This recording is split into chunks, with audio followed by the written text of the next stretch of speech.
What if I told you that some of the most powerful people in the room aren't the ones shouting? That sometimes the most magnetic, most unforgettable women don't need to raise their voices to make you listen? In today's episode, we're diving into the concept of quiet rebellion, the silent but steady refusal to shrink yourself into a version that makes others comfortable. And to understand this powerful energy, we're learning from 3 women who embody it effortlessly: Princess Jasmine, Morticia Addams, and Tyla. These women don't rebel with chaos. They rebel with clarity. Their resistance is elegant, intentional, and so powerful, it shifts the room without asking permission. Let's begin with Princess Jasmine. Now, you might think of her as just another Disney princess. Soft-spoken, sweet, and beautiful. But look closer, and you'll realize Jasmine is one of the boldest characters in the Disney canon. From the very beginning of Aladdin, Jasmine's arc is defined by her quiet resistance to the life laid out for her. A palace, a prince, a future she never chose. She's surrounded by luxury, yet she knows she's being caged. And rather than scream or cause a scene, she walks away. She walks away from comfort, from expectations, from tradition. And that's the thing. Real rebellion isn't always loud or destructive. Sometimes it's walking out of the gate with your head held high, knowing exactly what you're leaving behind. She doesn't run to be saved.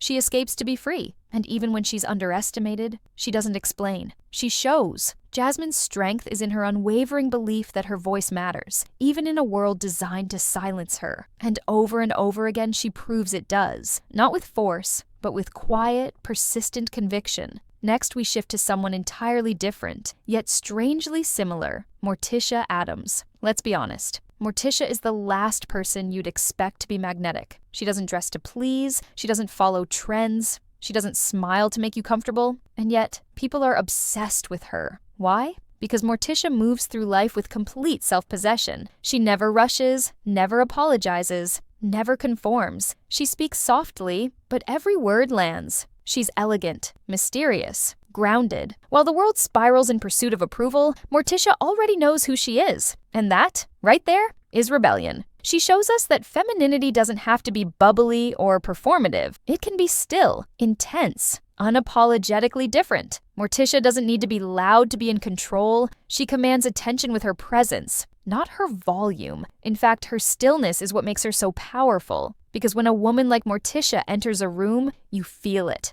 even when she says nothing at all. And then we have Tyla, a real-world example of quiet rebellion in motion. Tyla isn't the kind of pop star we've been conditioned to expect. She doesn't chase virality with controversy or overexposure. She doesn't speak just to fill silence. She lets her artistry speak, and it does loudly.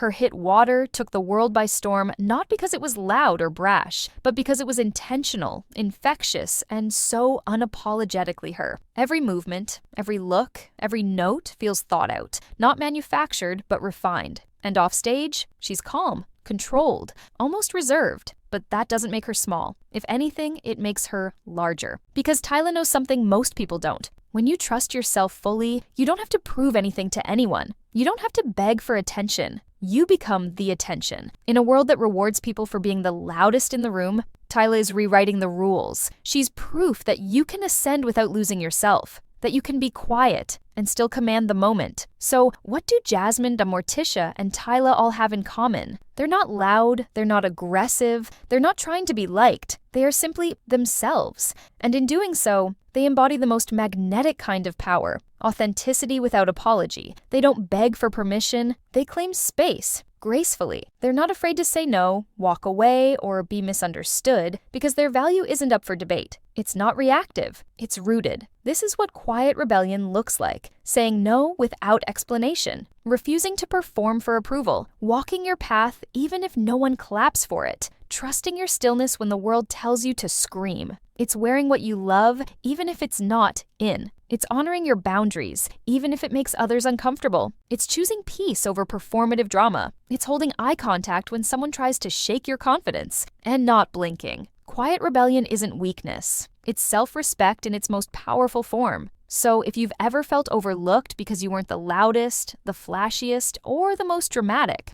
understand this: you don't need to be noisy to be powerful. You don't need to explain yourself to be valid. And you don't need to change to be worthy of admiration. Because your quiet confidence, your calm truth, your still resistance, that speaks volumes. Thanks for spending this moment with me. I hope this inspired you to embrace your own quiet rebellion, to trust that your presence, your truth, your energy is more than enough. Until next time, stay rooted, stay real, and always stay powerful. Bye.